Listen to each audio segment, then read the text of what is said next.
Hey guys, how's it going? It's Thang. Welcome back to another build guide video. So today in this video we're looking at the Witch Doctor Jade Harvest Soul Harvester build for patch 2.4.2, and the reason is because, well, the Ring of Emptiness was buffed really greatly and then it was nerfed for the Gargantuan build.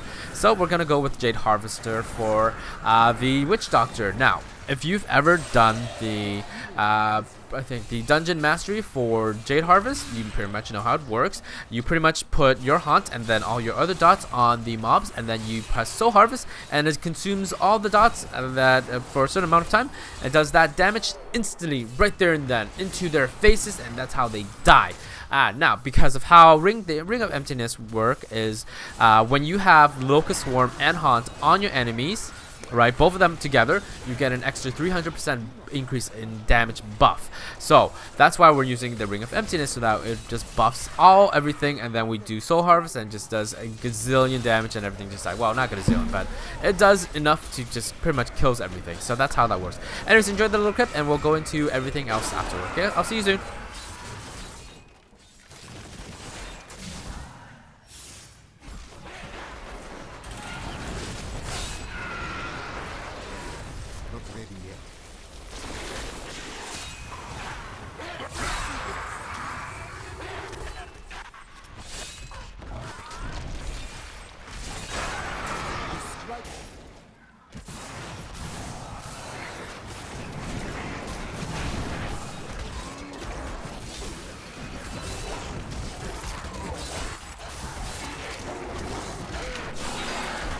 At your heart.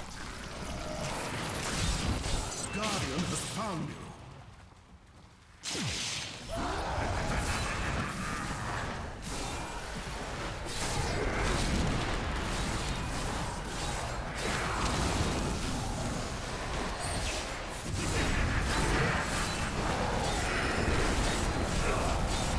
I need healing.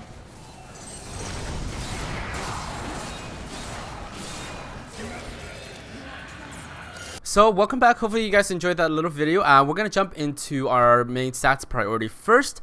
So our main stat is going to be critical chance and then critical damage. Second stat priority is going to be plus poison damage and then plus area plus damage, and then the rest would probably be your defensiveness, like all resist, armor, or life regen, or plus life per hit. We don't really care about cooldown reduction in this point because of how our skills work and how our passive skills work and how our set item bonus will work. That will pretty much reset all our skills, so we don't really need cooldown reduction. If you want some, that's great, but we don't really need it. Okay, so let's jump into our gears. So for our gears, we're gonna be using the remnant of the Jade Harvester right here, the full 6-piece set bonus. We won't be using the Ring of Royal Grandeur at all, so let's equip the I missed that. I'm sorry, there you go. Okay, so the 2-piece set bonus, while Haunt lands on an enemy already affected by Haunt, it instantly deals 120 seconds worth of Haunt damage. So that means that instead of refreshing Haunt, it actually does damage on top. Or yeah, it does damage on top. So when you do Haunt, it lingers, it does damage over time, and then do Haunt again on that same enemy, it does that 120 seconds worth of Haunt damage. That's pretty cool. Number 4, Soul Harvest gains the effect of every rune and has its cooldown reduced by 1 second every time you cast Haunt or Locust Swarms. That's why we don't care about cooldown reduction. So every single time we cast Haunt, Soul Harvester will pretty much reset. So it has 12 seconds cooldown right there. Well, see, every single time we cast Haunt, it just resets. So that's really awesome. It synergizes with each other. Number 6. Soul Harvest consumes your damage over time effects on enemies, instantly dealing 300 seconds worth of remaining damage. That means that all the dots or damage over time skills or debuff that you have on the enemies will be consumed and does instant damage on that mob. So if it's beyond 300 seconds, it'll do that. Well, with whatever is worth that 300 and when it's being done, right? So it'll do all that damage from all sources of dots, all sorts of damage over time skills. So number 4 really synergizes with number 6, and all your dots are really great. Is your pretty much your damage dealer is all your dots, like putting all of them on there and then just doing Soul Harvest will pretty much kill everything. So yes, so that's how the 6-piece set bonus work. Okay, so the next one is going to be the endless walk right here with the necklace and the rings. So pretty much how it works is while you're walking, while you're moving, you get damage reduction. While you're standing still, you get damage increase. Simple. Our other ring's going to be unity rings, so that way that it splits the damage from you and your follower in half, so 50% damage reduction right there. And then next is going to be the haunting girdle right here. Haunt releases 1 extra spirit, so instead of 1 it just does 2. I think that's how it works. Lacumba's ornament right here reduces all damage taken by 6% for each stack of soul harvest you have. So because of our weapon, we're going to have a maximum of 60% damage reduction, okay? That's actually really cool right there. So for our weapon, we want the Sacred Soul... sorry, I don't want to say Sacred Soul Harvester. Why don't they just call it Sacred Soul Harvester? Sacred Harvester right here. Soul Harvest now stacks up to 10 times. So normally Soul Harvest, when it has a certain stacking type of buff or debuff, it will only stack up to 10 times. So that means that our Lacumba's ornament right here will stack up to 60 times. So that is really awesome. Okay, so the last item we want to use is going to be the Vile Hive. I almost said Vive Hive. It should be called Vive Hive. Vile Hive. So Locust Swarm gains the effect of Pestilence Rune and deals X amount of damage increase, so 45 to 60%. So I always get the lower end. Anyways, so this will help us to spread around Locust Swarm without actually us doing any of the spreading ourselves. Okay, so this is pretty much an automatic cast, and I will show you how that works afterwards. Okay, so we're gonna use this right here, and then for our gems, we're gonna be using the purple gems for our helm because we don't really need cooldown reduction. So that gives us more survivability right there, and then we're gonna be using the green gems for our weapon, and then for the other sockets, we're gonna be using the topaz or orange or yellow, whichever one. Now, if you feel like you are dying a lot or getting more damage or a little squishy, then use the diamond gems. That's up to you. For legendary gems, we're going to be using the Bane of the Trap and Bane of the Stricken to help us increase in damage and killing the Rift Guardian faster. The last one is up to you. So for higher grade Rift, you want to use Esoteric Alteration for higher survivability, of course, right there. Or if you want, you can actually use the Gem of Efficious Toxin. Sorry, I can't pronounce that. So poisons all enemies hit for X amount of damage. You can always increase weapon damage over 10 seconds. All enemies you poison take 10% increased damage from all sources and deal 10% less damage. So that is another dot if you want to put that dot up. It doesn't really multiply by anything else, but it's still a dot, and it helps you increase your damage and also damage reduction. So it's kind of half and half kind of there. Okay, so for the Kanai Cube, now, some of you may have trouble with spreading around Locust Swarm right here, but I'll show you how it works after this, okay? So you don't really want to use the Warm Word right here, which automatically casts Locust Swarm all around constantly, because that would be pretty much a decrease in damage, especially to the elite mobs. So you don't want to use this. Mostly you want to use the Furnace to increase damage against the elites. So that's the weapon you want to use the most. Okay, the reason is because that the Vile Hive works really efficiently until Blizzard nerfs it, so you don't need Warm Ward at all.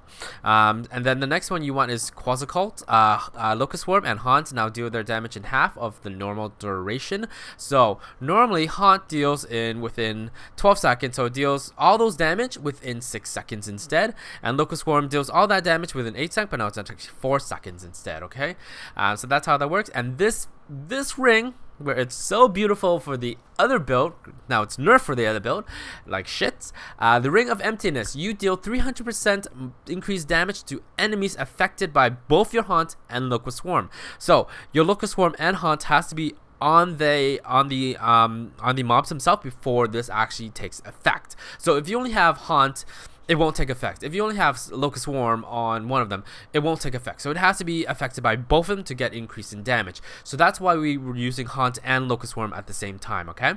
Okay, so as I mentioned, you don't need to use Warm Ward, and I'll show you how effective the Vile Hive here is. I'm on T13 right now, so we're just gonna do Locust Swarm, and Locust Swarm just pretty much spreads across constantly like that, right?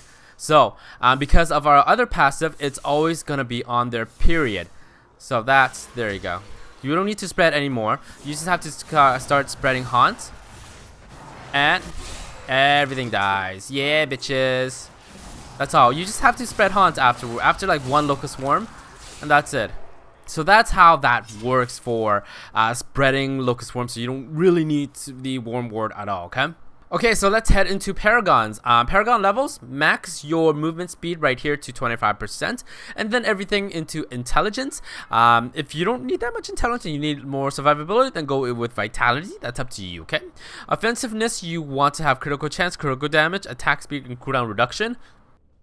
Alright, so for our skills, there are 3 skills within this build itself that actually makes this build. So Locust Swarm, Haunt, and Soul Harvest. So Locust Swarm and Haunt are pretty much 2 damage dealers right there. The 2 most important damage dealer. And Soul Harvest is the skill that facilitates the damage itself. So Soul Harvest doesn't actually do the damage, it just triggers the damage all at once. In that one soul harvest. Okay, so with Locust Swarm we have Cloud of Insects, which does enemies affected deal 25% less damage right there. And because we also have Pestilence from the Vow Hive, Locust Swarm has a 100% chance to jump to 2 additional enemies instead of 1, so that it allows us to pretty much spread Locust Swarm much faster, as you've seen, right? So that's why we have it. For Haunt, we have Poison Spirit. Haunted enemies take 20% more damage from your attacks. Pretty much easy to explain, so more damage for us, hooray. And then for Soul Harvest, you can actually choose any of the rune. It doesn't matter which rune you choose at all, because remember, with the 6-piece set bonus, you have all of the runes already, so it doesn't matter which rune you choose, okay?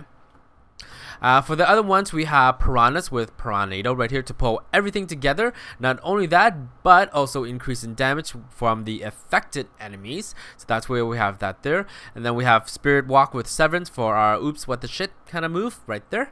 So actually, we're also walking faster. And lastly, we have Horrified with Frightening Aspect to increase our armor for 8 seconds by 50%. Not only that, but it pretty much immobilizes your enemies for 3 seconds. And the cooldown is 10 seconds as well. Okay. So for our passive skills, we have Grave Injustice here. Gain 1% of your life and mana and reduce the cooldown of all your skills by 1 second when an enemy dies within 20 yards. So that's why we don't really care that much about cooldown reduction, because a lot of time our cooldown is being reset by all the tiny little guys that dies faster. So that's why you can kill the elites much faster. Okay, this range is extended by items that increase your gold pickup radius. Neato. Okay, next is Creeping Death. Your Haunt, Locust Swarm, and the damage amplification from Piranhas lasts almost forever, which means forever. Somebody tell me the real number, please. Spirit Vessel is your cheat death right here. No need for me to explain. And then Swapland Attunement. You and your pets gain 100%, 120 physical, poison, fire, and cold resistance for every enemy within 20 yards. The range of this effect is increased by your gold pickup radius. Okay, so for the follower, I usually use the Templar for survivability. I have his Immortal Relic, Thunder Fury, so that it reduces the attack speed of the mobs by 30% for 3 seconds, jumps up to 5. And then I actually have the Oculus Ring right here to increase damage if they are in that little pool. And then Unity Ring, of course, you need that. Lastly is the SF Johan, so that it pulls everything together. For his skills, I have Heal, Loyalty, Charge, and then lastly is Guardian. You won't really need Inspire because the Haunt ability pretty much, sorry, that's not the Haunt ability, doesn't really take that much damage really, and you pretty much cast Locust Swarm like once in a few dense mobs, and that's it. So you don't really need that much mana regen from Inspire anyways, so that's up to you. Now if you feel like you don't need the survivability, you can always choose the Scoundrel for increase in critical hit chance, and that's up to you. Okay, so how to play this build is pretty easy itself. So if you've done the Dungeon Mastery, you know how this works. All you do is cast Locust Swarm, Haunt, Haunt, Haunt, jump, jump, jump, Piranhado, and then cast your Soul Harvest, and everything pretty much just dies. That's it. That's all you do. That's it. Whoa! See? Everything just dies really easily. I know, I died like trying to do the example because it's like, oh no, oh no. Anyways, but it's pretty much easy if you know how to play the build, which means that if you've done the set Dungeon Mastery, it's pretty easy itself. Right? Piranhado! Everything dies. Everything is awesome. Anyways, thank you so much for watching. If you enjoyed this video, a thumbs up would be appreciated, because I know some of you will like to do this. Anyways, thank you so much again. If you have a question or comment, please leave them down below. I'll be happy to answer them as best as I can, whenever I can, if I can. And don't forget to press subscribe for future content, and I'll see you guys later. Love ya. Bye. Thanks, honey. Okay. No more paper. Okay, bye. Close the door, honey.